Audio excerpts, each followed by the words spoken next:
میرا آج سوال یہ ہے، کون ذمہ دار تھا اس رجیم چینج کا؟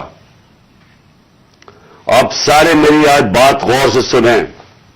جب آپ کی معیشت بڑھ رہی تھی، کیا وجہ تھی کہ اس گورنمنٹ کو گرا کے اور ان چوروں کے ٹولوں کے اوپر بٹھایا گیا؟ کون اس کا ذمہ دار تھا؟ کون جواب دے گا کہ آج وہ اکانومی جو ہماری اوپر جا رہی تھی، اس کی جگہ آج پاکستان کے وہ حالات ہیں جو باہر کی دنیا کہہ رہی ہے؟ بھولیں جو پاکستان کے اندر لوگ کیا کہہ رہے ہیں۔ جو باہر کی دنیا وہ کہہ رہی ہے کہ پاکستان کو اگر قرضے دیں گے تو وہ قرضے واپس کرنے کا جو ڈیفالٹ ریٹ ہے وہ 100% ہے۔ جب ہم تھے اقتدار میں تو 5% تھا، تو آج 100% کا مطلب کہ اگر آپ پاکستان کو قرضہ دیں گے تو 100% چانس ہے کہ پاکستان قرضہ واپس نہیں کر سکتا۔ اس کا مطلب کہ باہر سے نہ کوئی انویسٹمنٹ پاکستان میں آئے گی۔ ابھی 1 سال کے اندر، چند مہینوں بلکہ 10 مہینوں کے اندر آدھی ہو گئی ہے باہر سے انویسٹمنٹ، پچھلے سال اور اب کے مقابلے میں آدھی ہو گئی ہے۔ تو باہر سے انویسٹمنٹ بند ہوگی، اس کا مطلب باہر سے ڈالرز آنے بند ہو گئے انویسٹمنٹ میں۔ ریمیٹنسز جو بیرون ملک پاکستانیوں کی ہم نے مدد کی تھی، انہوں نے ہمارے میں اعتماد شو کیا تھا، ہم نے ان کو انسینٹیوز دیے تھے۔ پاکستان کی تاریخ کی سب سے زیادہ بیرون ملک پاکستانیاں ڈالرز بھیج رہے تھے۔ اور پھر ایکسپورٹس جو یہ نون لیگ کے دور میں 5 سال بڑھی نہیں، مجھے فخر ہے کہ ہم نے ریکارڈ ایکسپورٹس $33 ارب کی پاکستان میں ایکسپورٹس بڑھائی۔ اور پھر ہم نے ٹیکس کلیکشن، جو میں ابھی کہہ رہا ہوں کہ آمدنی ہوگی تو لوگوں پہ پیسہ خرچ کیا جائے گا۔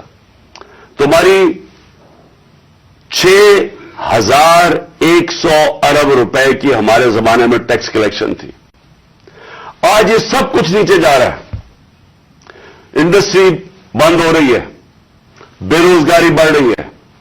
ہمارے زمانے میں، اور زمانے کی بات کر رہا ہوں 7-8 مہینے پہلے، فیصلہ آباد کے اندر ٹیکسٹائل کا مزدور نہیں ملتا تھا، باہر سے لانا پڑتے تھے۔ ریکارڈ ٹیکسٹائل انڈسٹری کی سیل تھی۔ تو آج بے روزگاری بڑھ رہی ہے، 50 سال کے بعد سب سے زیادہ مہنگائی ہے۔ آج ہمارے ملک کا یہ حال ہے کہ نہ باہر سے کسی کو اعتماد ہے اس حکومت کے اوپر، اور 88% پاکستان کے جو انویسٹر ہیں، جو بزنس مین ہیں، انہوں نے کہا کہ ہمیں اس حکومت پہ اعتماد نہیں ہے۔ تو میرا سوال میرے 2 سوال ہیں آج۔ پہلا تو سوال یہ ہے کہ جب باہر سے پیسہ ہی نہیں آ رہا اور ہم نے اپنے قرضے کی قسطیں واپس کر دی ہے ڈالرز میں، ہم نے جو بجلی کے کانٹریکٹ سائن کیے ہوئے ہیں وہ ڈالرز میں کیے ہوئے ہیں، جو کیپیسٹی پیمنٹ ہے چاہے بجلی استعمال کریں یا نہ کریں، یہ جو پچھلی حکومت نے سائن کیے وہ ڈالرز میں کیے ہوئے ہیں، ڈالرز میں پیسے دینے ہیں۔ تو جب ڈالرز آ ہی نہیں رہے پاکستان میں اور کم ہو گئے آنا، قرضے ہمارے بڑھتے جا رہے ہیں، تو آگے پاکستان کیسے آگے چلے گا؟ ایک ہی امید لگائی ہوئی ہے انہوں نے کہ کسی نہ کسی طرح جا کے چائنا کے پیر پکڑے یا ہم IMF کے پڑے کہ ہمیں وہ پیسے دے دیں۔ لیکن وہ تو کینسر کا علاج ڈسپلن سے ہے، وہ تو تھوڑی دیر آرام آئے گا، پھر قرضے تو بڑھتے جا رہے ہیں۔ طریقہ صرف ایک تھا جو ہم نے کوشش کی کہ ملک کی دولت میں اضافہ ہو۔ جب آپ کے ملک کی دولت میں اضافہ ہوگا تو آپ قرضے واپس کریں گے۔ تو آگے تو ان کے پاس کوئی روڈ میپ ہی نہیں ہے۔ ہم اگر یہ بڑا اچھا انہوں نے ہماری معیشت کو سنبھالا ہوتا تو ہم آرام سے ان کے ساتھ کہتے چلے ٹھیک ہے اپنا ٹائم پورا کر لیں، لیکن ملک تو نیچے جا رہا ہے، ہر چیز نیچے جا رہی ہے ملک میں، اور مجھے خوف ہے کہ یہ ڈیفالٹ کی طرف جا رہا ہے۔ یعنی ابھی بھی ہم ہماری ایلسیز پیمنٹ نہیں کر رہے ہیں، ابھی بھی ہم پیسے جو باہر کے ہمارے جو اپنے لائبلٹیز ہیں ابھی تک ہم اب وہ بھی پیسے نہیں دے رہے۔ تو سوال یہ ہے کہ ان کے پاس کیا روڈ میپ ہے؟ کوئی روڈ میپ نہیں ہے۔ یہ صرف ایک چیز یہ چاہتے ہیں کہ کسی نہ کسی طرح الیکشن کو ڈیلے کریں، اس لیے نہیں کہ انہوں نے معیشت کو اٹھا دینا ہے، یہ اس لیے ڈیلے کرنا چاہتے ہیں کہ یہ خوف زدہ ہیں الیکشن سے۔